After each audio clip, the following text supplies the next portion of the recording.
La Sociedad Española de Radiodifusión presenta... Ser... ¡Viva la radio! Podcast. Siempre.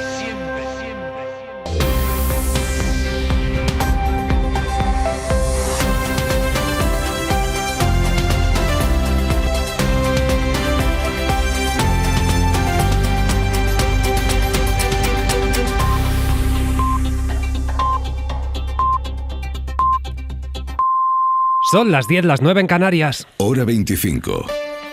Con Pablo Tallón. Cadena Ser. 100 años de radio. Resulta sorprendente, o más bien desolador, ver cómo seguimos muchos años después culpando al de abajo de todos nuestros males, sin pararnos a mirar ni medio segundo hacia arriba. Y digo esto porque en las últimas horas hemos conocido nuevos datos del Banco Central Europeo, según los cuales el 10% de los hogares españoles acumula más de la mitad de la riqueza del país, mientras que existe una mayoría empobrecida que apenas concentra el 8,5%. Traducido, si en España solo vivieran 10 personas y se tuvieran que repartir un pastel, una de ellas podría comer más porciones que las 9 restantes juntas. En cambio, 5 de estos ciudadanos, los más desfavorecidos, apenas podrían probar un poquito de tarta cada uno, menos de un 10% a repartir entre todos ellos. Pues esto es más o menos lo que ocurre en nuestro país con la riqueza, según un organismo tan poco sospechoso como el Banco Central Europeo. Por eso, y por muchas otras razones, resulta tan indignante escuchar al alcalde de Badalona señalando la inmigración como un problema y dando a entender que este colectivo se aprovecha de nuestros servicios sociales, de nuestro estado del bienestar. Esto a pesar de que varios estudios sostienen lo contrario, sostienen que la población migrante aporta más a las arcas públicas de lo que recibe. Pero incluso si no fuera así, ¿no sería más ético, más justo y más solidario mirar hacia arriba? Y no se trata de criminalizar la riqueza, ni mucho menos. Porque los ricos, ese 10% que se come más de la mitad del pastel, podría seguir siendo muy, muy rico. Mucho más que el resto, pero un poco menos que ahora. Y a cambio, con este pellizco, una mayoría mejoraría muchísimo sus condiciones de vida y dispondría de mejores oportunidades. Para que se hagan una idea, la organización británica Tax Justice Network ha calculado estos días que si los gobiernos de todo el mundo aplicaran un impuesto a las grandes fortunas como el de España, se recaudarían aproximadamente 1,9 billones de euros. Billones, con B de Barcelona. Una cantidad con la que, por ejemplo, se podrían adquirir más de 5.000 millones de pisos sociales. Y estamos hablando de un impuesto pequeño que paga poquísima gente, un 0,5% de los contribuyentes. Ahora imaginen qué se podría hacer con una reforma fiscal realmente ambiciosa y coordinada. Porque sí, recursos hay para todos, eso sí, siempre y cuando se repartan correctamente. Y ya se sabe, puestos a escoger, siempre es mucho más fácil escupir a los de abajo. 10 y 2, 9 y 2 en Canarias. Hoy en la mesa de análisis de Hora 25, Sergio Pascual, buenas noches. ¿Qué tal? Muy buenas noches, Pablo. Lola García, ¿qué tal? Bona nit. Hola, bona nit. Y Juanma Márquez, ¿cómo estás? Buenas noches, Pablo. Enseguida vamos con todo el análisis. A las 11 vamos a abrir el diario de verano. Ya saben, queremos escuchar su mejor recuerdo, que puede ser el encuentro con alguien, un concierto, una canción, un hobby que descubrieron y que se convirtió en el motor de sus vidas, un lugar, lo que quieran. 900, 100, 800. Ya pueden ir llamando, les tomamos nota y les escuchamos a las 11. 900, 100, 800. Una pausa y vamos con todo el análisis. Hora 25. Pablo Tallón. 16, 9 y 6 en Canarias. Vamos a empezar con el presunto doble crimen machista que ha conmocionado la provincia de Barcelona. Nos vamos hasta allí. Andrea Villoria, bona nit, buenas noches. Hola, bona nit, Pablo. Andrea, vamos a reconstruir los hechos. Un hombre presuntamente ha matado a su pareja en Rubí. Después se ha desplazado hasta Castellbisbal, ha asesinado también a su exmujer, después se ha suicidado. Un relato terrible y lo último que sabemos, lo has avanzado tú a las 9, es que la novia actual quería dejar la relación, ¿eh? Sí, las víctimas se llamaban Pilar y María Àngels y tenían en torno a 60 años, él tenía 66. La primera de ellas, Pilar, vivía en Rubí, trabajaba en el ayuntamiento de este municipio y hacía 9 meses que había empezado una relación con el hombre que la ha acabado matando. Hacía muy pocos días ella le había dicho que quería romper con él y le había citado hoy en su casa para que recogiera sus cosas. El hombre, un comisario de policía jubilado, ha acudido armado y le ha disparado a matar. Después ha subido a su coche y ha recorrido 10 kilómetros hasta el chalet de Castellbisbal, donde seguía viviendo con su ex, con María Àngels, con quien había tenido una hija en común. Una mujer enérgica, emprendedora y alegre, según quienes la conocían. Había levantado uno de los restaurantes más conocidos de Castellbisbal, se había deslomado trabajando allí durante 3 décadas y ahora se acababa de jubilar y quería, dicen sus amigos, disfrutar de la vida. Hoy a mediodía, su exmarido la ha matado también a ella de un tiro y luego se ha suicidado con su arma en el parking del domicilio. Según el juzgado, no había denuncias previas ni antecedentes de violencia entre ellos. Esta noche, más de un centenar de personas se han concentrado en Rubí. Pilar presente, hoy y siempre. Allí han decretado 3 días de luto oficial, mientras que en Castellbisbal,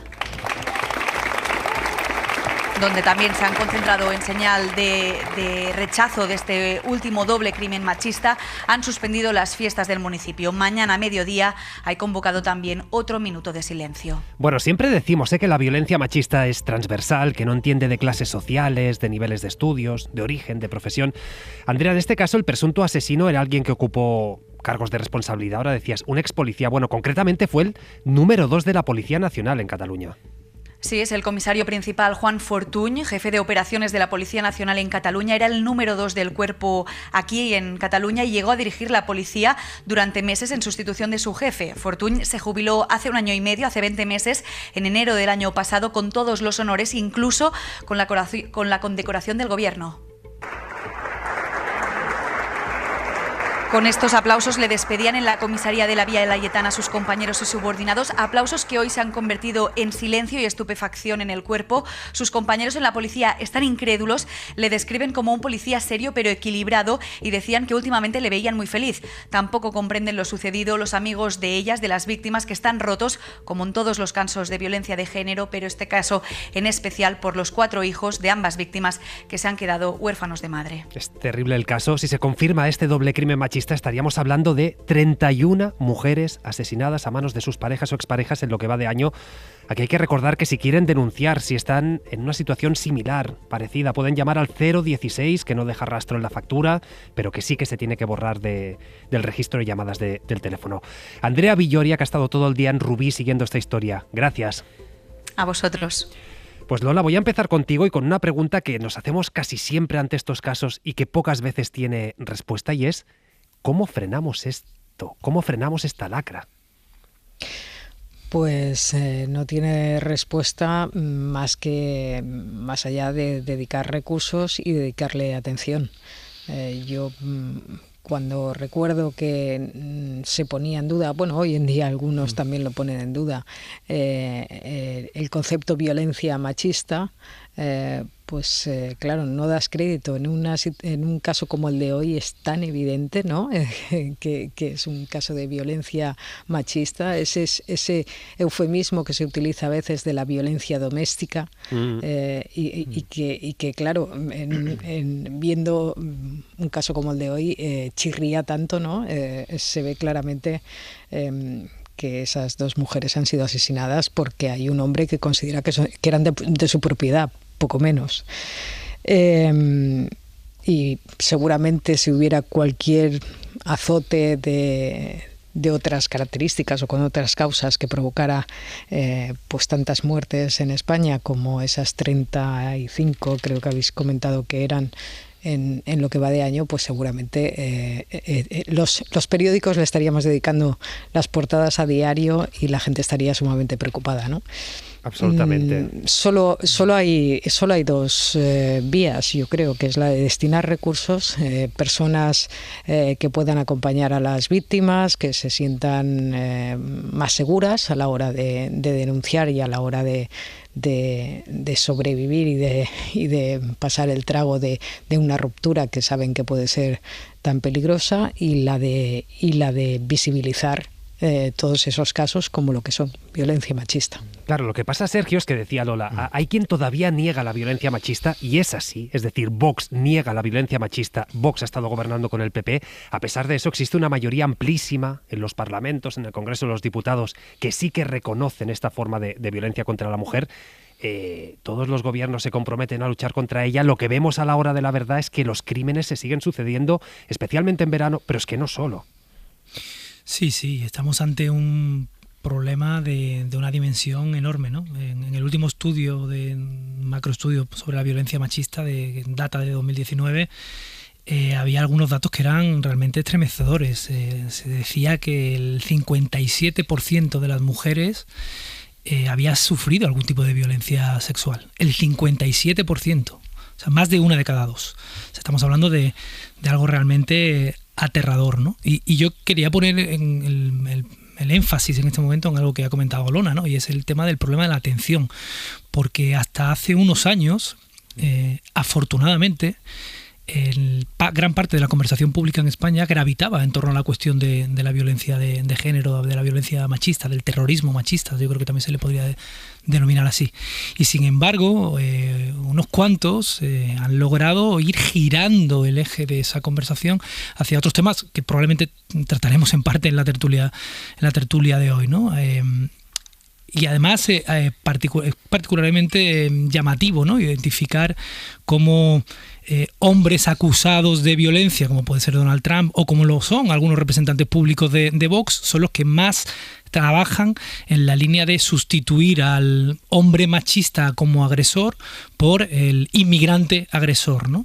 Es un giro de la conversación pública que por desgracia han logrado que tenga cierto éxito, y creo que es una tarea de todos y de todas revertir ese éxito. Y en particular yo quiero aquí señalar el protagonismo y la responsabilidad del Partido Popular, porque es el Partido Popular el que ha blanqueado con discursos como el de divorcio duro a personajes como este que mencionaba antes, y es el Partido Popular el que ha cambiado sillones de consejerías y de presidencias autonómicas por principios que desde mi punto de vista nunca debieron franquearse, como son los principios de la defensa del derecho a las mujeres a tener tantos derechos como tenemos los hombres en nuestro país, ¿no? Claro, es que hablabas ahora de cómo la extrema derecha ha hecho penetrar, ha puesto la semilla de este mensaje, ¿no? Que de repente empezamos a ser negacionistas de la violencia machista, y si lo somos, si la reconocemos, es para decir que es el inmigrante el que pega a la mujer.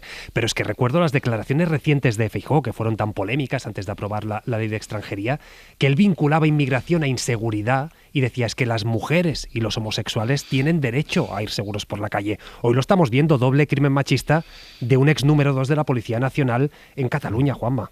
Sí, el caso demuestra que no hay perfiles en la violencia machista. No hay perfiles en cuanto a las víctimas, que son mujeres de todo tipo de clases sociales, de creencias, de ideologías y de procedencia, y tampoco la hay en el caso de los agresores o de los asesinos, ¿no? Además ha sido una persona que es un servidor público, una persona muy conocida en Cataluña, con una alta responsabilidad dentro de la Policía Nacional, que desde luego conocería perfectamente todo el problema de la violencia machista. A mí, Pablo, siempre los comentarios sobre estas informaciones me producen siempre mucha impotencia, ¿no? Porque, bueno, parece que nunca alcanzamos una solución y siempre nos fustigamos y decimos, bueno, pero ¿qué es lo que hay que hacer? Digo, pues mire, yo lo que creo que hay que hacer es seguir haciendo lo que estamos haciendo, es decir, seguir implementando leyes, seguir respaldando que haya unos efectivos importantes de la Policía Nacional o de otros cuerpos de seguridad dedicados a proteger a las mujeres en riesgo extremo, como son el dispositivo Biogen. Las cifras del dispositivo Biogen son terribles. Cuando te dicen el número de mujeres que están protegidas por la Policía Nacional las 24 horas o metidas en un sistema en una provincia como la de Sevilla, es que se te ponen los vellos de punta. Estamos hablando de 5.000 o 6.000 mujeres. Es una absoluta barbaridad. Y después está el otro problema, que efectivamente que es el del negacionismo de la violencia machista, bautizado con diversos nombres, entre ellos una cosa que se llama violencia intrafamiliar, que es de órdago, es como claro. una cosa que ya y claro, esto forma parte de la guerra de la batalla o de la guerra cultural, ¿no? Hay una parte de una derecha, de una nueva derecha que surge hace muy poco tiempo, hace quizás 5, 6 o 10 años, que le declara la guerra a los valores de lo que ellos llaman algunas veces de manera peyorativa la izquierda woke, ¿no? Y ahí meten, bueno, pues meten el feminismo, meten a la inmigración y claro, y se retroalimentan con una serie de medias verdades, de bulos, en definitiva, con lo que es la posverdad, van alimentándose, y es verdad que hay una parte importante de la población, no porque sea grande, sino porque es llamativo que exista en la opinión pública española tanta gente que es muy receptiva a este tipo de mensajes. Es muy receptivo. Son la gente que publicita cuando una mujer mata a un marido o un niño mata a su madre. Y publicitan constantemente, no todos los casos, no, bueno, efectivamente, le han declarado la guerra a este tipo de consensos generales que iban mucho más allá de la ideología política, que era compartido por la derecha, por la izquierda, por todos los sectores, y han roto un consenso fundamental. Y lo peor es que vamos a más, y lo peor es que no es una excepción española, no, sino que lo estamos viendo en Estados Unidos, en Inglaterra, en Francia, en Alemania, en muchos países europeos, y efectivamente yo creo que en los próximos años, pues en las próximas décadas, pues tendremos que hacer frente a este tipo de ola, pues con mucha pedagogía y con mucha insistencia, y aguantar el tirón, porque lo que se viene es muy gordo. Y al final la educación es muy gordo. Lo que estamos viendo estos días con la inmigración es absolutamente trasladable a lo de la violencia machista. Absolutamente trasladable. Es exactamente lo mismo. Pues mira, y van a por todas. Ya que abres ese melón, el de la inmigración, vamos ya con los discursos de odio en las redes. Porque es que en las últimas horas hemos tenido por un lado el tuit racista del alcalde de Badalona y por otro los bulos xenófobos sobre el asesinato del niño de 11 años en Mocejón, en Toledo.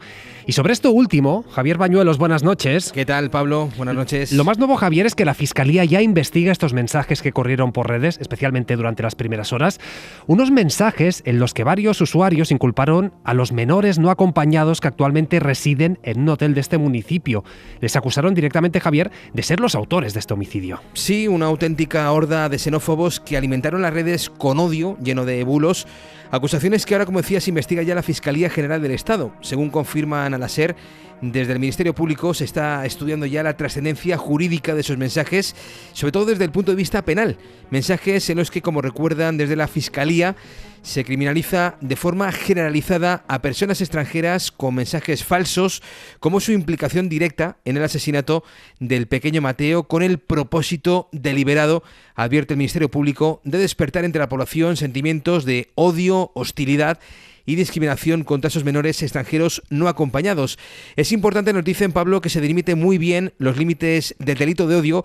De hecho, la propia Fiscalía General del Estado ya reconoció que la interpretación de esos delitos de odio en el nuevo Código Penal, bueno, no es del todo sencilla. Admiten que todavía presenta unos contornos difusos, esa es la expresión literal que utilizan en sus circulares, que de hecho dificulta su detección y que quizá, dice la propia Fiscalía, no permita que aflore penalmente toda la variedad de conductas que presenta el fenómeno de la intolerancia excluyente. Claro, es que este es un nuevo debate, pero es que hay que decir que en las redes la extrema derecha no solo ha difundido estos mensajes falsos, sino que también ha vertido odio sobre el portavoz de la familia por pedir durante aquellas primeras horas de investigación que no se señalara a nadie por su país de procedencia, por su color de piel. Asel Sánchez, que es como se llama el primo del menor asesinado, lo narraba con este dolor en los micrófonos de la COPE. Está siendo horrible, Pilar, porque yo lo he hecho por el cariño que tengo a mi familia y estoy recibiendo críticas en redes sociales, me están atacando, me están marcando, me dicen que tengo las manos manchadas por tener fotos en África. Entonces está siendo muy difícil. Esto es la extrema derecha, ¿eh? Esto es un ejemplo de cómo a través de las redes ha intentado aprovechar este terrible suceso para generar odio, para generar un estado de opinión en contra de la inmigración. Pero es que, como decíamos, en las últimas horas también es noticia el alcalde de Badalona, Xavier García Albiol, del PP, por un polémico tuit donde dice lo siguiente.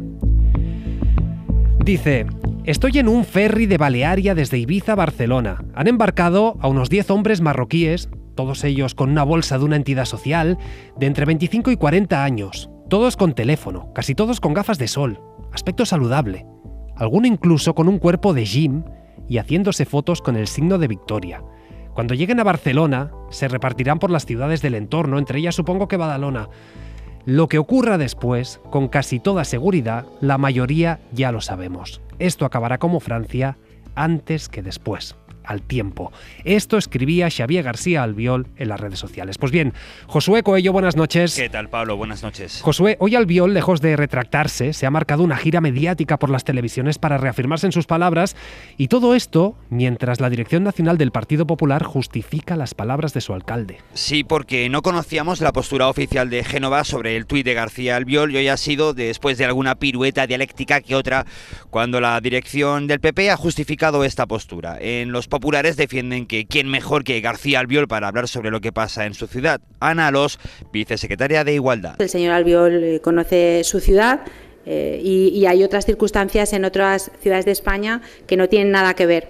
La realidad es que no podemos actuar ni con el buenismo que quiere plantear el gobierno, como que aquí puede venir todo el mundo, porque aquí tienen todas las oportunidades, porque no es cierto, ni tampoco el mensaje xenófobo que en muchas ocasiones escuchamos a Vox. Como decías, Pablo, García Albiol ha estado de gira mediática y no solo no se ha retractado de sus palabras, sino que se ha reafirmado en La Sexta poniendo el foco en la inmigración irregular. Ocupación ilegal de viviendas, hacinamiento de viviendas, personas que no tienen qué hacer durante el día, todos básicamente en determinadas zonas de los municipios. Esto es lo que acabará ocurriendo. Esto es lo que ya está pasando en algunas calles de nuestras ciudades. Palabras que han servido de munición para el gobierno. Yolanda Díaz, con quien García Albiol tuvo un choque por este asunto en redes sociales, y Pachi López han criticado esta postura. Non hai diferencia ninguna entre o tuit, o chío do señor Albiol e o que están a facer os albises e outros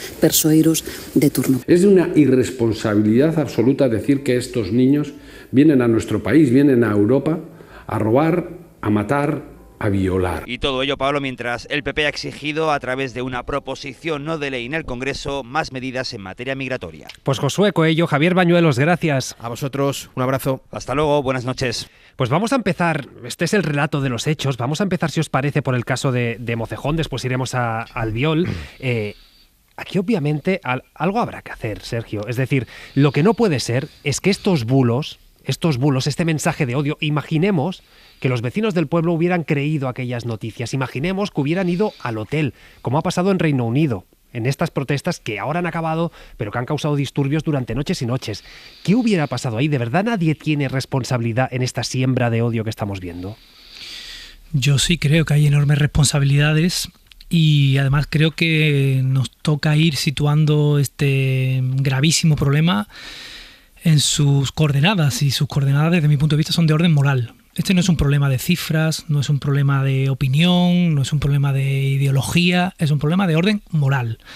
Y es que en el marco civilizatorio en el que vivimos en Occidente, desde la Revolución Francesa en adelante, con el liberalismo político y también con nuestra tradición judeocristiana, por qué no decirlo, los derechos humanos han estado en el centro y los derechos civiles y las libertades han estado en el centro. Y estos señores nos quieren devolver al viejo orden estamental, en el que, en función de tu color de piel, en función de tu género, en función de la familia en la que nacías, tú tenías unos privilegios o tenías otros. Y por lo tanto, insisto, dado que estamos ante un problema de orden moral, en el que hay unos señores que nos quieren sacar de nuestro paradigma ético, creo que la sociedad en su conjunto, la sociedad completa, debería empezar a actuar de la única forma que se puede actuar contra los inmorales, y es estigmatizándolos y sancionándolos socialmente. Yo me hacía una pregunta cuando socialmente, venía para acá. Socialmente, dicho socialmente, y también penalmente cuando cometan delitos, por supuesto, pero socialmente también, y ahí tenemos responsabilidad todos y todas. Yo me hacía una pregunta cuando venía para acá y era, yo comparto algún grupo de WhatsApp con gente que difunde bulos de este tipo, bulos racistas? Y me respondía que por desgracia para mí, me respondía que sí, que algunos sí. Y me preguntaba, ¿yo compartiría un grupo de WhatsApp con un maltratador, con un genocida? Y no lo haría en ningún caso. A lo mejor tenemos que empezar a ir un poquito más allá y empezar a poner los puntos sobre las íes y empezar a arrinconar a quienes quieren o están intentando atacar los cimientos mismos de nuestra civilización. Y eso es una tarea, insisto, de todos y de todas. Dicho eso, y lo dejo como yapita, como dirían en Bolivia, creo que hay una responsabilidad importante del mundo de las redes sociales y de quienes controlan ese mundo de las redes sociales y los algoritmos de difusión de determinado tipo de mensajes. Y ahí nos tocaría legislar con más crudeza y dureza para que se evitara esta multiplicación del odio, que claramente es una multiplicación sesgada, porque hay tweets, hay bulos que se irradian y se viralizan con una velocidad que desde luego no es la natural en el espacio público, sino que claramente están propiciados y fomentados por esos algoritmos, ¿no? Claro, y ahí, Lola, las grandes empresas, y pienso en Twitter, Facebook, Instagram, TikTok, tienen su responsabilidad, porque del mismo modo que pueden censurar un desnudo, por ejemplo, tienen que poder evitar que las fake news, que los mensajes de odio campen a sus anchas, porque al final es un mundo virtual, sí, pero es que es muy real y tiene efectos en nuestro día a día. Sí, por supuesto. Yo creo que más allá de las cuestiones morales, hay también cuestiones legales que abordar. En primer lugar, lo del delito de odio. Es cierto que el delito de odio, yo creo que a veces abusamos desde los medios y mucha gente del tema, esto es un delito de odio. Muchas veces se trata de libertad de expresión, absolutamente deleznable, pero libertad de expresión al fin y al cabo. En este caso, en cambio, yo sí que sin ser jurista, me atrevería a decir que lo del delito de odio se adecúa bastante más, porque hay una incitación tan clara a la hostilidad hacia un colectivo muy concreto, que son esos menores inmigrantes que están en un centro de acogida cercano al lugar de los hechos, que me parece que es bastante más evidente. Luego, la manera de actuar es absolutamente de manual. Antes citabas el Reino Unido, bueno, pues esta es clavada, porque todos los bulos, o la mayor parte de ellos, en lo que se basan es en unos hechos reales, a partir de los cuales se construye la mentira. Sí. En este caso, efectivamente, hay un centro de menores cerca de donde ocurrieron los hechos, ¿no?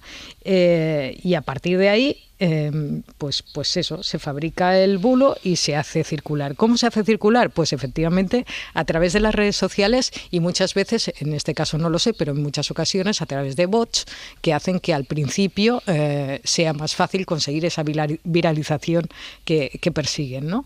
¿Para qué? Para desestabilizar, para aumentar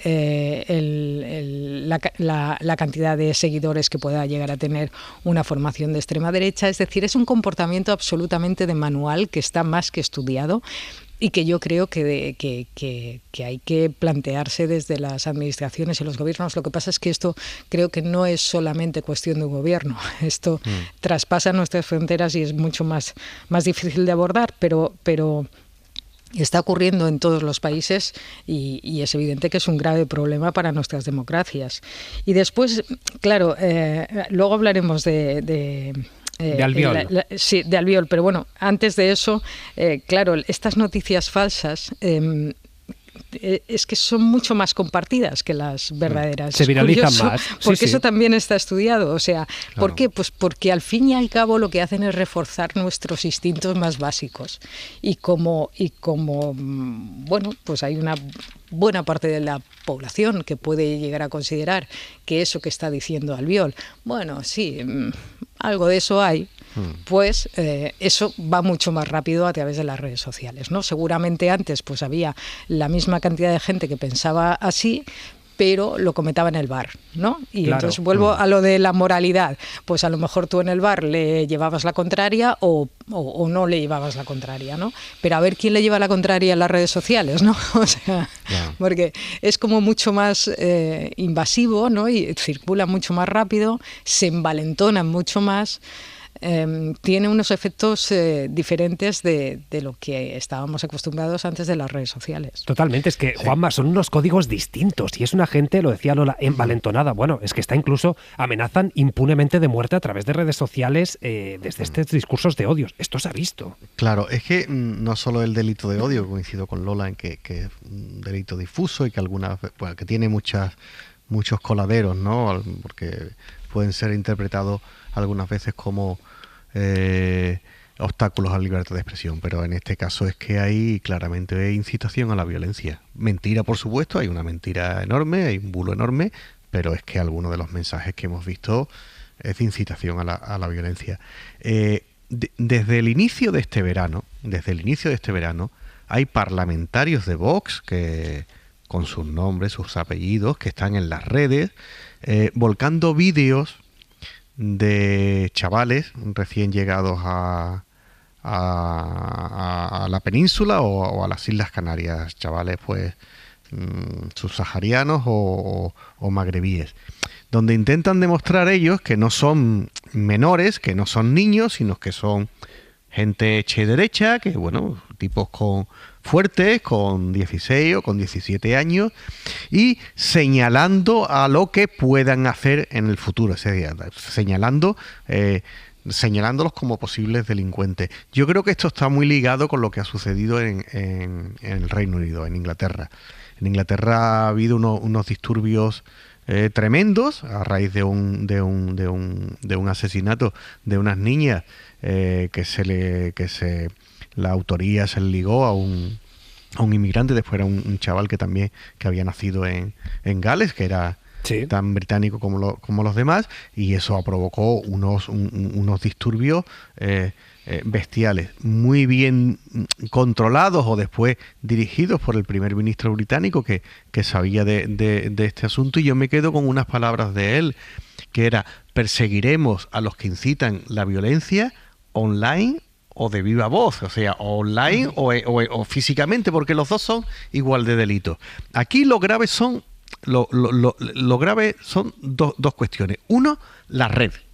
Hay una red que es la red Twitter, que no tiene ningún tipo de moderación, ningún tipo de grupo que modere este tipo de mensajes, que está dirigido por un señor, y que es el propietario, Elon Musk, que por cierto es el más seguido en Twitter, que opina constantemente, y en el caso del Reino Unido ayudó a viralizar algunos de los mensajes más crudos. Incluso él mismo se atrevió a opinar que el Reino Unido estaba al borde de una guerra civil.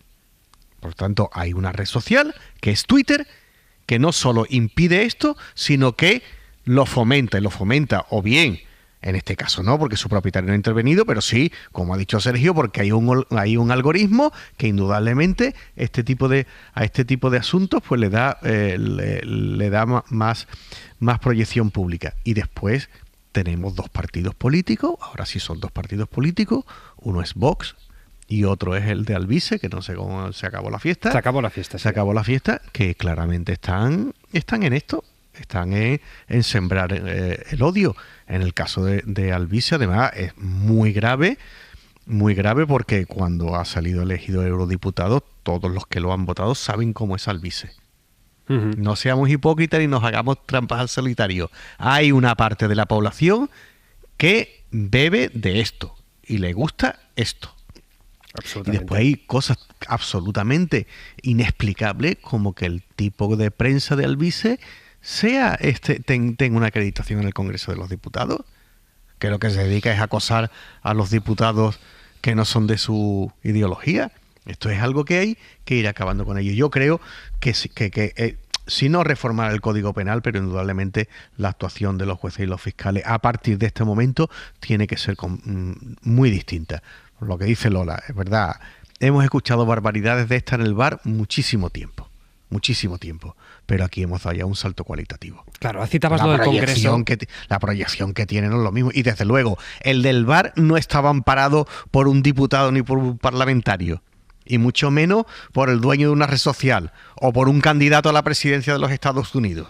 Sí, aquí las democracias se van a enfrentar, o ya nos estamos enfrentando, a una ola de extremismo, una ola extremista que cada vez vaya tomando mayor fuerza. Absolutamente. Decía que citabas lo del Congreso, es un debate abierto, determinados pseudoperiodistas que más que información hacen otra cosa. Esto hay muchos compañeros que lo llevan pidiendo y que se está viendo. ¿De periodistas parlamentarios? Ahí está. Sí. El tema es cómo se resuelve este melón.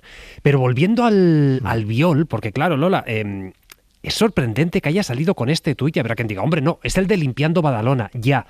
Pero también es el que, pasados unos años de aquella horrible, terrible, abominable campaña, decidió que tenía que rehuir de todo aquello. De hecho, él dijo que se arrepentía, que si había un error en su carrera política era que él Limpiando Badalona, que ahora vuelva con este discurso Albiol, que vuelva a salir ese Albiol que polarizaba en Badalona, que hizo que toda la oposición se uniera en su contra, a mí me ha llamado la atención. Pues sí, yo estaba pensando esta tarde precisamente eso, ¿no? Que parecía que llevaba un tiempo que este tipo de mensajes los había arrinconado y que bueno, sí, se centraba en el tema de la ocupación, pero no lanzaba esa criminalización de un colectivo en concreto, ¿no? Y yo lo único que se me ocurre es que algún problema debe tener en Badalona, porque necesita una cortina, recurres, ¿no? a esto, efectivamente, cuando recurres a esto es que las cosas no te van demasiado bien, ¿no?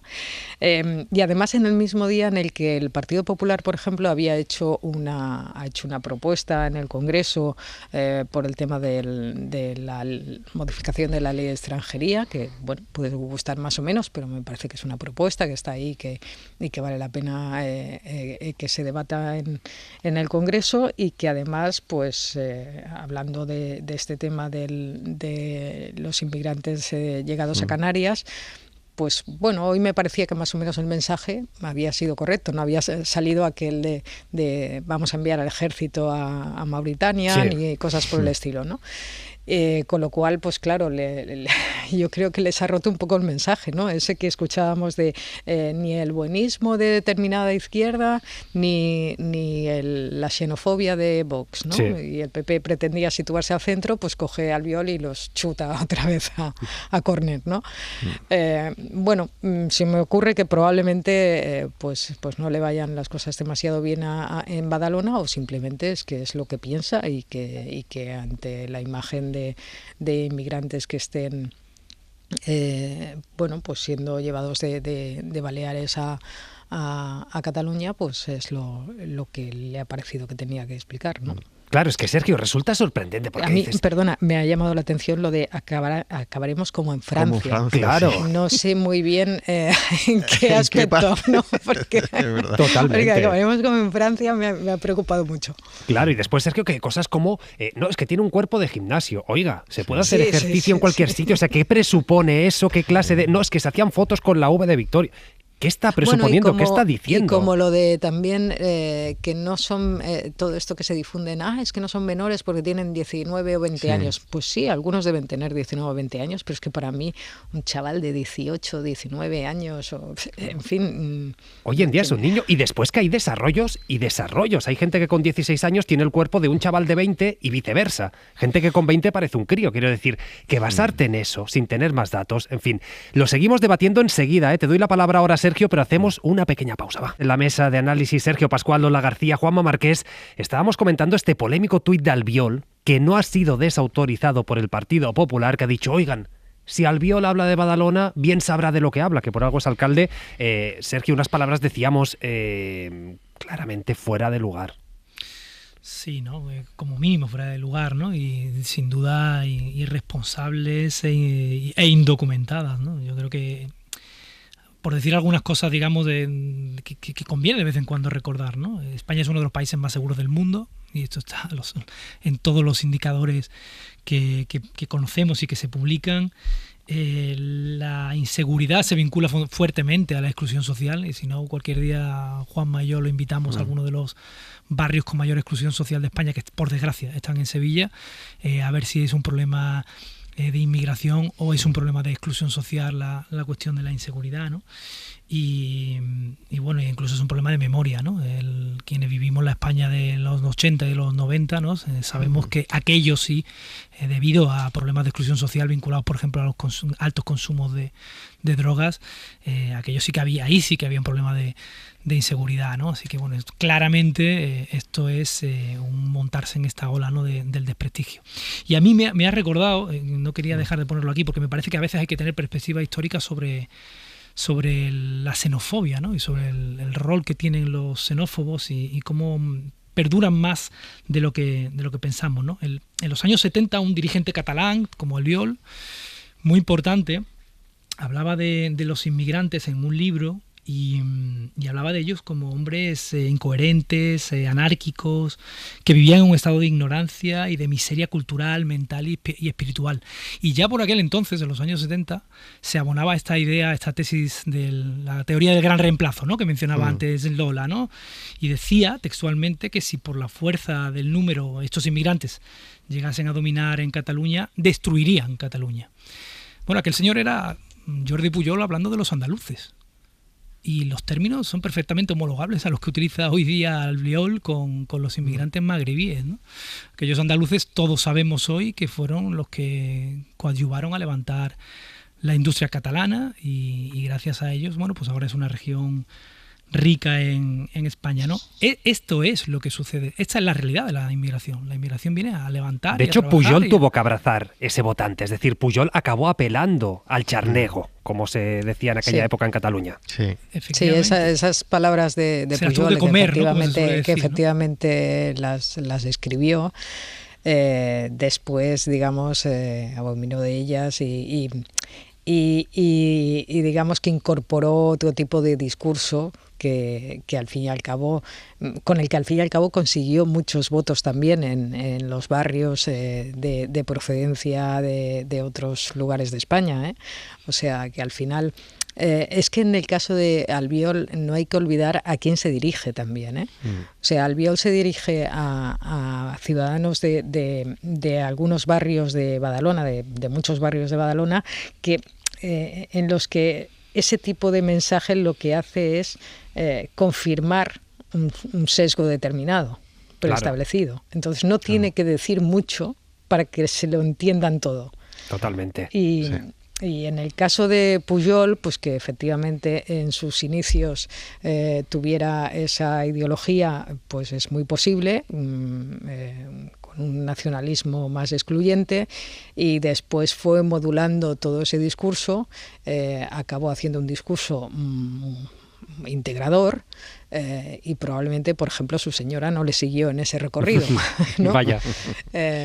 Bueno, pero al final la responsabilidad del político está pues en eso, en que incluso aunque ideológicamente tú puedas ser más afín a determinadas posiciones, pues a la hora de lanzar el mensaje público tienes que tener una responsabilidad. Sí, pero fíjate que a lo que me refería sobre todo es que de la misma manera que se estigmatizó a los italianos en Estados Unidos al principio del siglo XX, se estigmatizó a los andaluces por parte de algunos dirigentes políticos en los años 80 en Cataluña, y ahora les toca a la siguiente oleada de los últimos de esta gran cadena, que es la cadena de los trabajadores. La intolerancia no tiene límites. Efectivamente. Y eso demuestra, por cierto, que no es una cuestión cultural, que no es una cuestión de como venden, ¿no?, los xenófobos, ¿no?, de que no son gente que pueda adaptarse a nuestro territorio cuando llegan, ¿no? O sea, los andaluces se adaptaban evidentemente tan bien a Cataluña como se adaptan pero ahora, es una ¿no?, cuestión los de migrantes identidad. magrebíes. Yo sí que creo que es una cuestión de identidad. Es decir, cuando lanzaba Pujol ese mensaje, o lo lanzan ahora, pues no sé, Alianza Catalana, por ejemplo, que no deja de ser eso, y claro, que ha tenido representación en el Parlamento, sí lo que está aprovechando es justamente los temores por parte de una parte de la población a que su modo de vida, su cultura y su identidad se vean amenazados, ¿no? Cuando Albiol dice eso de acabaremos como Francia, en realidad está diciendo acabaremos con muchos negros por aquí, Así a lo bruto. Y entonces, claro, hay gente, incluso en esos barrios que son pobres, que empieza a ponerse nerviosa. Porque teme a algo que no conoce, que tiene otros comportamientos, otras formas de vivir, o simplemente lo desconoce y entonces no se siente seguro. Bueno, pues sí que hay un tema de identidad. Yo creo que hoy en día lo más manipulable es el miedo a que lo de fuera de alguna forma te deje arrinconado en tu identidad, ¿no? Lo estamos viendo en Estados Unidos de una manera muy clara. Y eso, bueno, con el machismo pasa exactamente lo mismo, ¿no? Hay un determinado colectivo de hombres que considera que los avances de la mujer le están arrinconando en su identidad.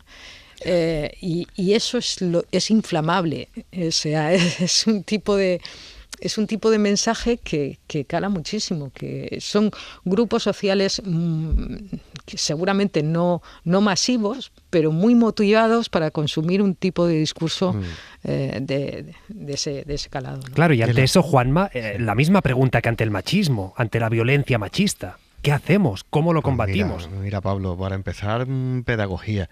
En el asunto de la inmigración, algunas veces deberíamos de poner, aplicarle una perspectiva más amplia, ¿no? Esta semana hemos oído a empresarios del olivar en Andalucía y también de viticultores en Galicia quejándose de que no hay mano de obra para recoger la aceituna ni para recoger la uva. En España, quien está sosteniendo el crecimiento demográfico son los inmigrantes. Sí. Sin inmigrantes, toda España sería como Teruel o como Soria. Los inmigrantes están ocupando, en la última estadística del Instituto Nacional de Estadística, 6 de cada 10 nuevos puestos de trabajo porque los españoles no lo quieren. Es decir, sin la inmigración, hoy España no sería el país que es, ni seguiríamos avanzando. Hay 32.000 personas que han entrado de manera irregular en España, que yo creo que es un asunto que hay que controlar, que no hay que permitir y hay que poner todos los medios necesarios. Pero al lado de eso es que hay 6 millones de personas extranjeras que ya viven y trabajan en España. Por lo tanto, efectivamente la inmigración es un problema. Bueno, tiene algunos problemas, pero como fenómeno global no tiene problema. Es un fenómeno beneficioso para todos los países y para la economía de los países. Y después tiene algunos problemas, efectivamente. Sería cuando dicen desde Vox, no estamos en contra de la inmigración, estamos solo en contra de la inmigración irregular. Bueno, en contra de la inmigración irregular no es que estemos todos, pero todos estamos a favor de limitarla y de controlarla. El problema de Vox es que sataniza a la persona que entra de manera irregular en España. Y esa persona que entra de manera irregular en España no es más malo que el que entra con papeles, ¿eh? Pues simplemente que no ha tenido la oportunidad de entrar por otra parte. Acaba de escuchar un testimonio de alguien que dice, hombre, que vienen a España, que vienen un poco engañados porque aquí no hay oportunidades para todo el mundo. Mire, de verdad, sí hay oportunidades para mucha gente y se vive infinitamente mejor que en los países de donde procede. Infinitamente mejor. Dejemos de ser hipócritas. La gente no es tonta. La gente cuando se va y emigra a Estados Unidos o emigra a España es como hacían los andaluces o los españoles en general en los años 60 en Alemania, porque sabía que allí le esperaba una vida mejor. Y hay quien dice con papeles. Mentira, muchísimos sin papeles.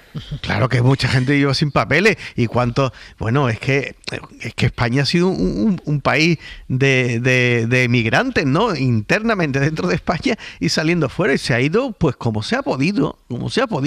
Si es con papeles, bien. Y si no es con papeles, pues nada. Ahora... ¿Debemos poner controles para impedir la inmigración irregular? Pues indudablemente, claro que debemos y tenemos un problema que se ha agravado desde hace 2 años con lo que está sucediendo en el norte de África, no en el Mediterráneo, me refiero a la zona del Sahel. El presidente del gobierno va ahora la semana que viene Sí. a Mauritania. Ahí es que hay un problema muy grave, porque son conflictos bélicos constantes, unos grupos terroristas islamistas que van tomando cada vez más terreno, y hay mucha gente que está huyendo, claro, y la vía más cercana para el continente europeo pues es la del Estrecho de Gibraltar, y si está cerrada la del Estrecho de Gibraltar, pues la vía de Canarias, que es más peligrosa, pero claro que lo intentan muchísimo. Y esto es lo mismo, esto va a ser una constante siempre, ¿eh? Esto no se va a arreglar dentro de 10 años ni de 20 años. Esto es una tendencia mundial, y efectivamente, como dice Albiol, terminaremos como Francia. Claro que terminaremos como Francia, y como el Reino Unido, y como Alemania, y como Estados Unidos. Como somos un país rico, pues este país absorberá mucha emigración. Y claro, no será el país con el que soñaba Pujol, ni cualquier otro españolista, nacional españolista. Será un país muy distinto al que yo viví cuando era pequeño, donde no vi un negro hasta que tenía 6 años, que era un americano de la base de Rota. Vamos a ver, que es que España cambia, pues claro que cambia, pues es así, y habrá nacionales de otros países ahí está el elemento de la identidad. Por ejemplo, hace poco se hizo un estudio aquí en Cataluña que ponía de relieve que en las ciudades grandes la percepción sobre la inmigración era menos negativa que en los pueblos. Claro. Donde no hay inmigrantes. Total. Claro. No, sí que los hay. Por ejemplo, aquí hay poblaciones catalanas que porque tienen a lo mejor pues cosechas de fruta, o porque tienen una fábrica de temas de alimentación y estas cosas, pues a lo mejor sí que atraen específicamente a más inmigrantes, pero yo creo que es porque en esas poblaciones,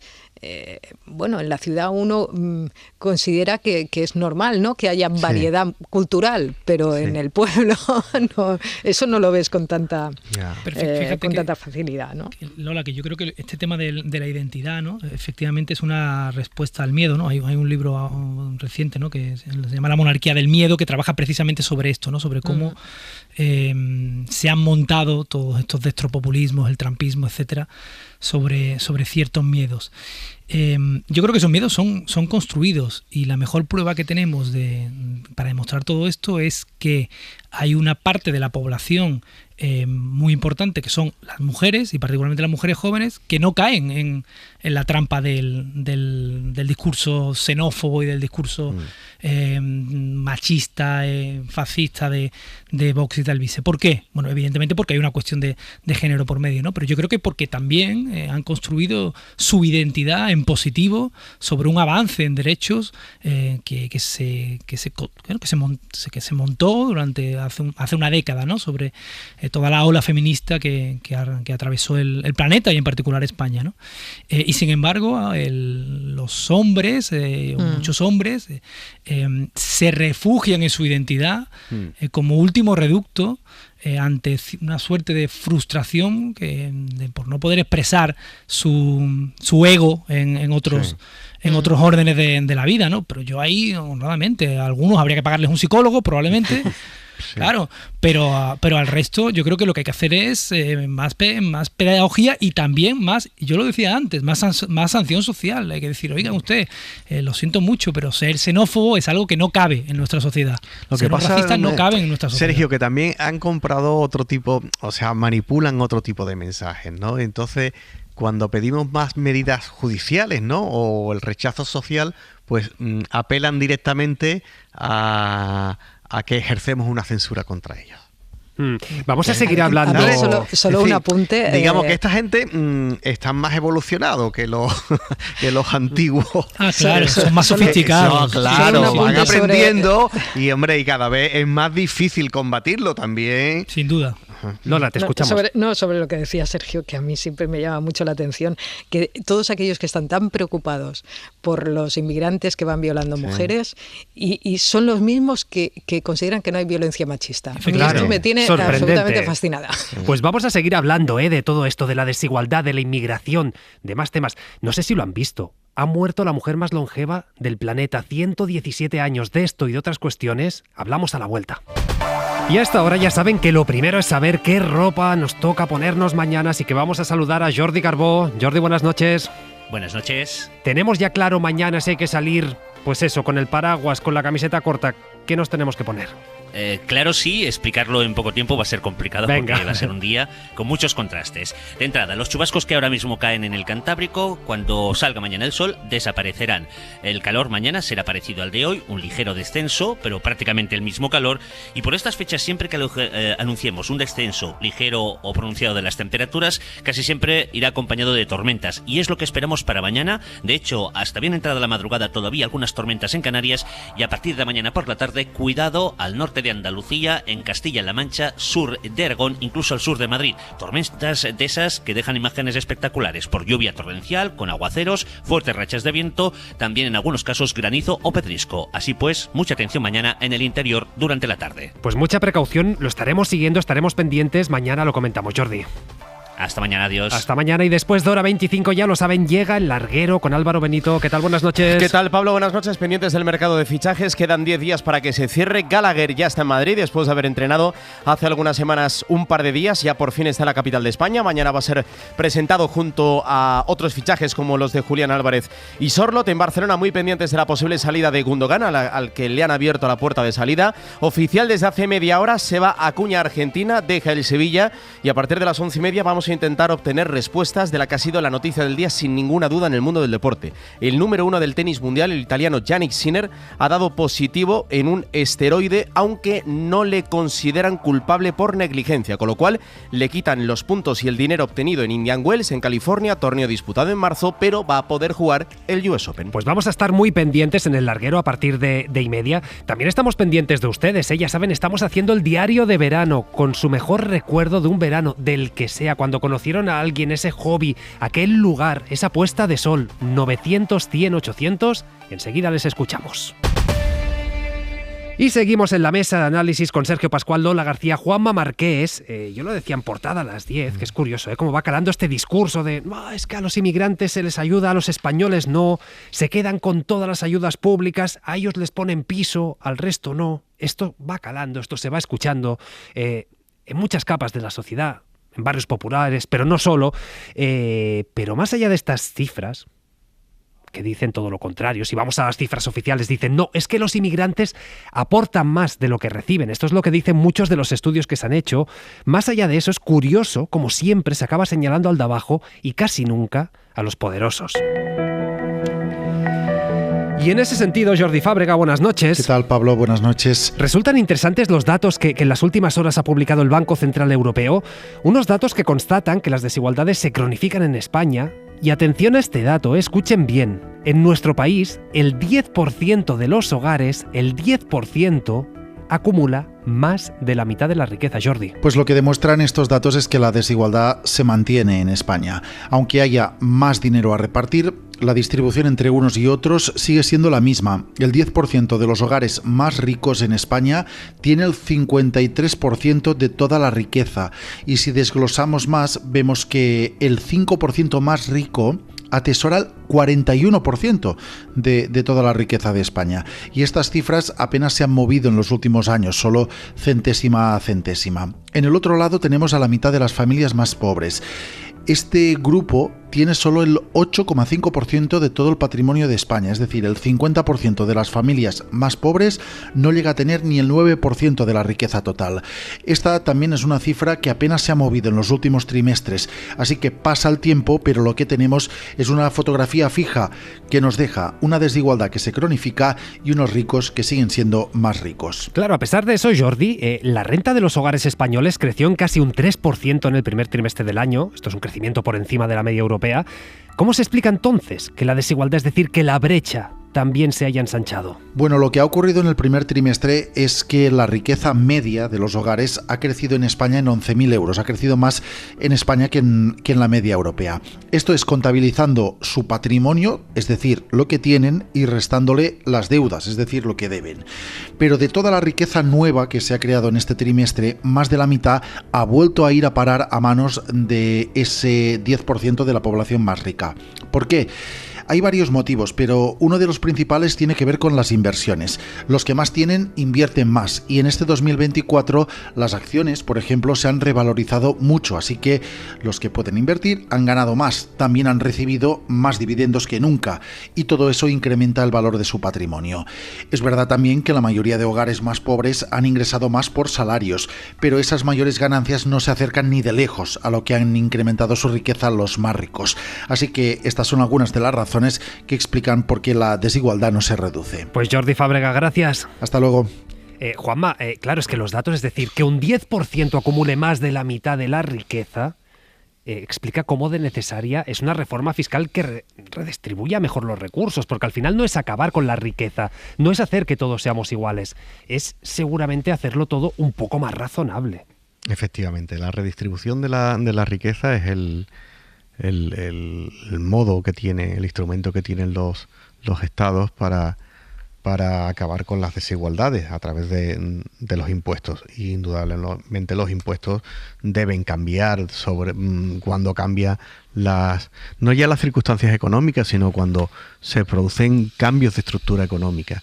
El índice Gini, que es un índice internacional que mide las desigualdades en todos los países, en España viene aumentando pues casi desde el año 2002-2003 comenzó a aumentar hasta básicamente pues sobre el 2015 que ha comenzado a mejorar un poco. Tiene como unos dientes de sierra. Digamos, no aumenta la desigualdad. La desigualdad en España no viene aumentando desde los años 90, sino a lo largo de los años 90 ha habido dos grandes picos de desigualdad y ahora desde hace 6 años parece que comienza a moderarse. Quizás lo ha explicado perfectamente antes, quizás este dato tenga que ver con esas inversiones que se habían hecho en valores y indudablemente la gente que puede ahorrar más o que tiene más patrimonio son las que invierten en bolsa. Pero yo coincido completamente contigo en que la estructura, por llamar la estructura de la riqueza, ¿no? La estructura de la concentración de la riqueza ha cambiado, lo vemos sobre todo a nivel mundial y es necesario efectivamente algún tipo de impuesto novedoso sobre las grandes fortunas o incluso sobre la propia estructura de las empresas, ¿no? Porque lo que ganan gigantes tecnológicos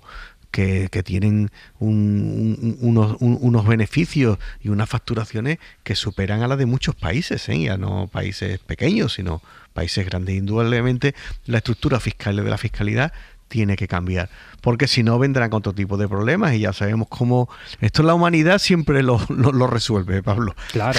Lo resuelve por la vía de la reforma o por la vía de la revolución y es mucho mejor la de la reforma a la de la revolución, o al menos es menos movida. Claro, Sergio, es que incluso el G20 se está planteando algún impuesto global a la riqueza para combatir desigualdades. Otra cosa es que salga, porque seguro que hay países que acaban diciendo que no.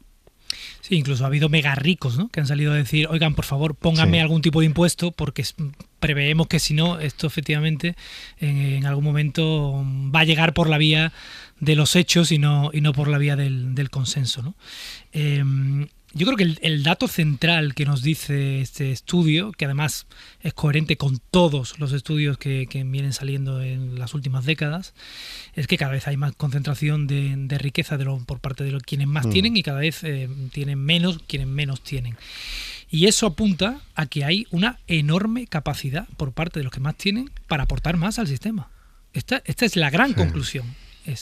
Fíjense la cantidad de recursos que tienen estos señores para poder aportar al sistema.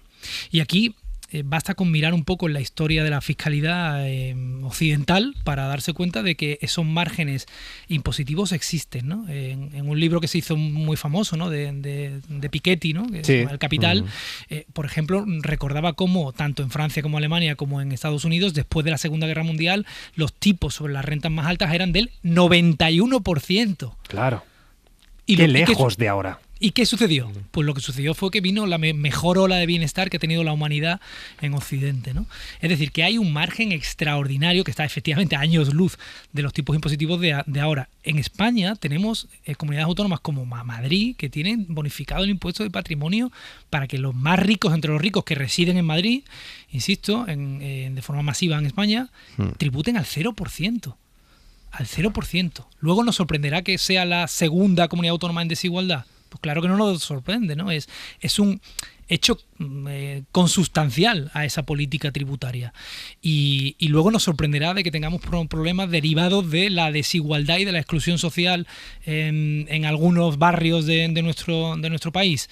Bueno, pues precisamente esa desigualdad y esa exclusión social podría combatirse con los ingentes recursos que, sin que dejaran de ser ricos, se ha dicho, pongamos esto encima de la mesa, podrían aportar a la sociedad estas grandes fortunas, ¿no? Claro, es que Lola, no quiero abrir el melón de Cataluña, de la financiación, pero sí que pensaba, algunos de los que son tan beligerantes contra este concierto económico que ha pactado Esquerra con Moncloa, con el PSC, por falta de solidaridad, qué poco lo son. O sea, qué beligerantes son con los territorios y qué poco cuando quien tiene que contribuir, quien es el contribuyente, es una figura individual o una gran empresa.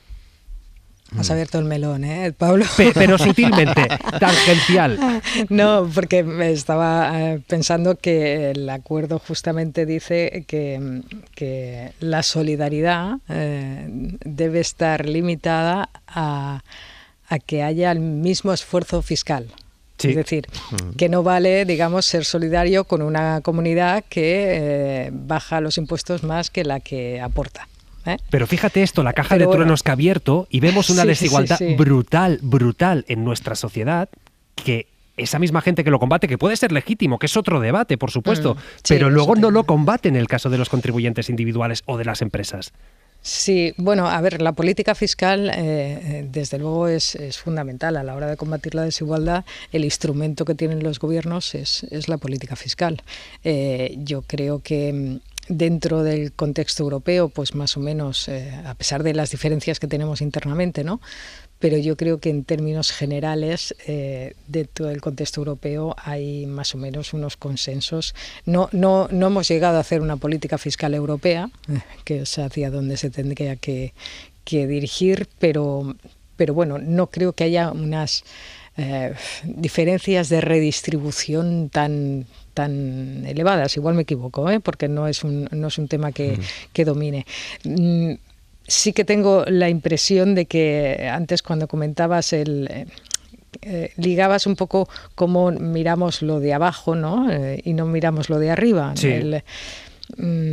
Y sí que me pregunto ese declive del discurso de la lucha de clases, ¿no? Que dado que está aumentando la desigualdad, debería estar muy presente en la sociedad actual, en el debate de los medios de comunicación, y resulta que no, que lo que está presente es lo que comentábamos anteriormente, ¿no? Lo de la inmigración, todo esto. El tema de la inmigración, por ejemplo, yo creo que el discurso en contra no se da por el tema económico. Ya no es nos quitan el trabajo, O sea, ya no es el discurso predominante. Pero fíjate que Albiol decía con buenas gafas de sol, con ayudas de la entidad social, como diciendo, pero se llevan las ayuditas. Yo creo que como hay un cierto mínimo de trabajo, en fin, las cifras del paro no están en el momento peor de los últimos años. Yo creo que el discurso contra la inmigración está siendo otro.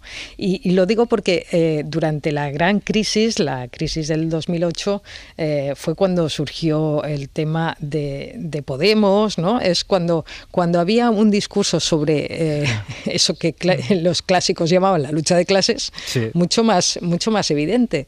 Y en cambio ahora que estamos viendo que esa brecha entre los súper ricos y el resto del mundo pues se agranda cada vez más, eso no está presente. Lo digo porque me da la impresión de que también el emisor de mensajes, el poder que emite los mensajes, también está siendo justamente el de los súper ricos. Cuando antes hablabais de las grandes multinacionales que eluden impuestos y que están... ¿Cuáles son? son las tecnológicas. Las tecnológicas, claro. Que son las que están ayudando a difundir determinados mensajes, las plataformas que hoy en día son la comunicación de hoy en día, ¿no? Todo está un poco interconectado. Claro, ¿no? Nada es casual aquí. No es porque sí que hablemos de determinadas cosas y menos de esto, claro, que es lo que seguramente sí nos tendría que interesar. De todas maneras, yo creo que el informe del BCE, ya entrando más en esa materia, tiene bastante que ver también estas desigualdades con el tema de la inflación, ¿no? Los súper ricos o los muy ricos, lo de la inflación pues les hace cosquillas, y al resto de la humanidad pues nos afecta mucho más, ¿no? Absolutamente. Y ahí seguramente España en ese informe no sale muy mal parada, porque Francia y Alemania han aumentado mucho más la desigualdad, pero también hay otro factor, que es que en España hay mucha más gente que tiene en propiedad la vivienda, y eso, claro, estamos hablando de desigualdades que miden en este informe la riqueza, no solo los ingresos. Sí. Que eso también hay que tenerlo en cuenta, ¿no? Claro. Claro, tú puedes tener una vivienda porque la has heredado de tus padres, o a lo mejor en la media de España hay mucha más gente en España con propiedad de vivienda que en Alemania, por ejemplo. Totalmente. Pero eso no significa que vivamos mejor. Claro, dejadme cambiar de tema porque sí que queremos tocar brevemente una de las noticias del día, y es que en las últimas horas ha muerto la mujer más longeva del mundo, la española María Brañas. Han hagut molts casaments dels fills i els naixements dels nens. Brañas, que tenía 117 años, 117, vivía en una residencia de Olot, en Girona, y gracias a ella, y gracias a sus genes, varios investigadores han podido estudiar mejor las causas de la longevidad humana. Raúl Muchac. Había nacido el 4 de marzo de 1907 en los Estados Unidos, donde sus padres emigraron, regresó a Cataluña cuando estalló la Primera Guerra Mundial, vivió lo mejor y lo peor del siglo pasado y lo que llevamos de este, y los últimos años los ha pasado en una residencia de Olot, donde, entre otras cosas, superó el COVID. La familia confirmó su muerte a media mañana, una vez incinerada en la más estricta intimidad. Desde enero de 2023 era considerada la degana de la humanidad. Hace unos años explicaba a la televisión local de Olot el secreto de su longevidad. Rumiar, pensar, rezar y ya está. Pensar, rezar y tener una buena naturaleza, decía, y también declaró a La Vanguardia que quizás le había ayudado el hecho de haberse alejado de las personas tóxicas. Pues 11 y 17, 10 y 17, Salvador Masip, buenas noches, bona nit. Hola, buenas noches, ¿qué tal? Salvador Masip es médico, investigador, divulgador científico, experto en fisiología humana y genética, y en los últimos meses ha publicado junto al doctor Manel Estallé el libro El secreto de la vida eterna. Salvador, ¿cuántos casos hay en el mundo de personas de más de 110 años?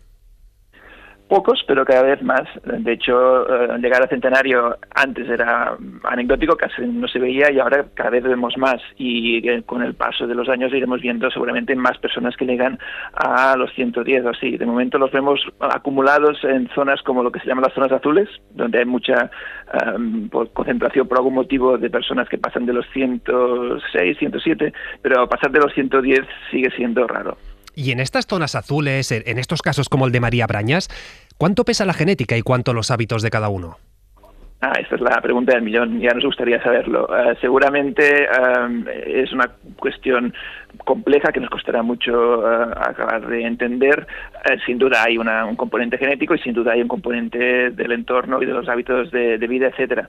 ¿Cuál pesa más? Es difícil de saber, seguramente puede variar de persona a persona, pero claramente la familia de María Brañas tiene muy buenos genes. Si veis a las hijas, por ejemplo, veréis que también están envejeciendo a un ritmo más lento, digamos, o más saludable, por tanto hay ahí seguramente un componente genético importante.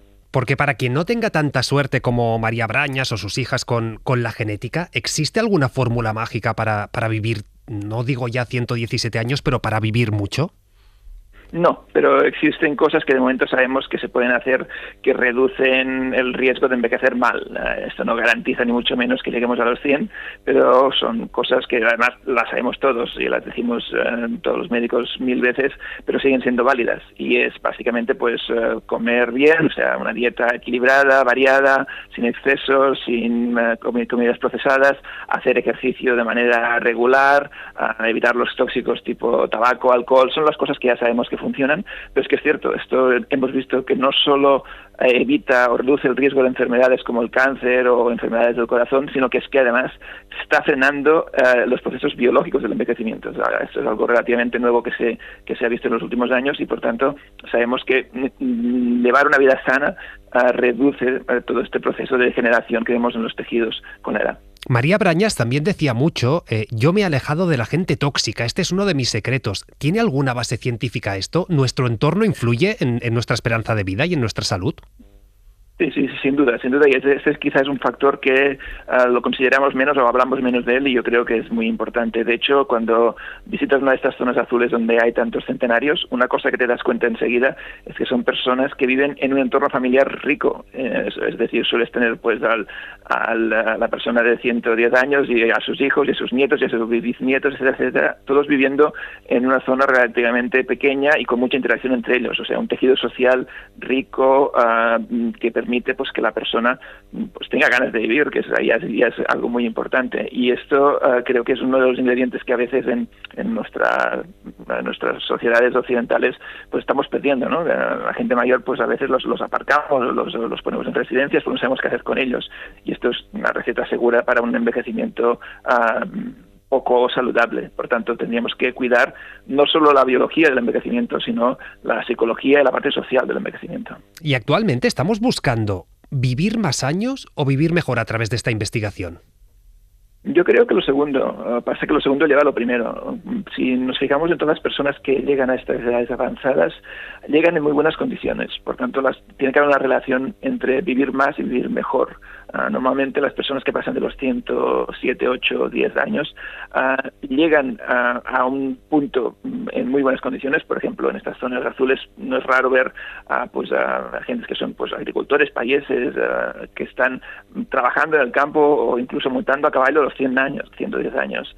Y de momento llega un punto pues que su salud se deteriora muy rápidamente, pero hasta este momento pues llegan muy bien. Por tanto, hay como una degeneración como muy retrasada, ¿no? Y esto creo que es lo que relaciona pues este envejecimiento saludable con esta mayor longevidad. Por tanto, creo que es casi inseparable una cosa de la otra, pero básicamente los que trabajamos en intentar entender el envejecimiento y encontrar pues tratamientos para envejecer mejor, sobre todo lo que buscamos es más calidad de vida, no necesariamente más cantidad. Relacionado con esto, nos llamaba la atención una investigación, hace unas semanas se hizo pública. Dicen que a través de una terapia con inyecciones han conseguido que los ratones de laboratorio vivan un 25% más y con menos enfermedades, esto que ahora estamos comentando. No sé si estamos cerca de ver algún tipo de tratamiento así en humanos o todavía faltan años. Estamos cerca, sin duda, porque los ratones son mamíferos, envejecen como nosotros y hemos entendido bien cuáles son los procesos implicados y hemos conseguido pues ejemplos como este. Normalmente hay un límite de alrededor de un 30%, que es lo máximo que hemos conseguido en el laboratorio que vivan de más estos ratones. En mi laboratorio mismo lo conseguimos con otro tipo de tratamiento. Hay quizás 6-7 vías posibles que más o menos llegan a este tope. La pregunta es cuándo vamos a poder pasar esto a humanos. Esto no es tan sencillo, obviamente. En ratones pues tenemos unas ciertas cosas que podemos hacer. En humanos los experimentos son más complicados y creo que cuando decimos que veremos a un tratamiento anti-envejecimiento y que será relativamente pronto, tenemos que tener en cuenta que pronto quiere decir años o una década o dos quizá, ¿no? Lo que sí que veremos antes de esta pastilla anti-envejecimiento que queremos todos, veremos tratamientos que van a la base del envejecimiento pero dirigidos a enfermedades relacionadas con el envejecimiento. Por ejemplo, en estos momentos hay ya los primeros ensayos clínicos con fármacos de este tipo, fármacos que reducen el envejecimiento, pero en el contexto del Alzheimer, por ejemplo. Y ahí seguramente podemos ver cosas interesantes en los próximos años. ¿Y va a ser posible no ya solo frenar, sino revertir, por ejemplo, este Alzheimer que ahora citabas? Esa es la pregunta muy interesante que no estamos seguros aún de poder responder. ¿Hasta qué punto es reversible el deterioro que vemos en el envejecimiento? A frenarlo sí, o ralentizarlo sí que lo conseguimos en animales de laboratorio, como decíamos, pero revertirlo, es decir, coger un animal viejo y que rejuvenezca, esto aún no lo hemos conseguido de una forma suficientemente sólida, digamos, y no sé si va a ser posible. Yo creo que una vez entiendes el mecanismo del envejecimiento, podríamos hasta cierto punto hacer retroceder el reloj, pero sin duda es más complicado que no frenarlo o ralentizar este deterioro. Pues de momento esto queda en manos de la ciencia. Salvador Masip, médico, investigador, divulgador científico, mil gracias por estar esta noche en Hora 25. Un placer, que vaya bien. Interesante esta entrevista, Salvador Masip. Así está la situación, Así está la situación ahora mismo en la ciencia en cuanto a longevidad, en cuanto a investigación. Qué importante la ciencia, qué importante invertir, porque todo esto que todos queremos, que es envejecer, cuanto más tarde mejor y llegar siempre en la mejor salud posible, solo va a ser posible de la mano, por un lado, de nuestra buena genética, de los buenos hábitos y de la ciencia que nos ayude, que esto va a ser muy importante. Hemos estado analizando la actualidad con Sergio Pascual, Lola García, Juanma Marqués. Mil gracias a los tres. Gracias a ti. Gracias, oyentes, por acompañar. Sabemos que han llamado mucho para el diario de verano. Nos hemos quedado hoy sin tiempo, pero mañana lo retomamos sin falta y mañana seguro que nos cuentan su mejor verano. Tenemos que dejar aquí, pero volvemos puntuales a las 8 en Hora 25. Se quedan con los compañeros del Larguero. Que pasen buena noche. Hora 25 con Pablo Tallón. Cadena SER. 100 años de radio. Para no perderte ningún episodio, síguenos en la aplicación o la web de la SER, Podium Podcast o tu plataforma de audio favorita.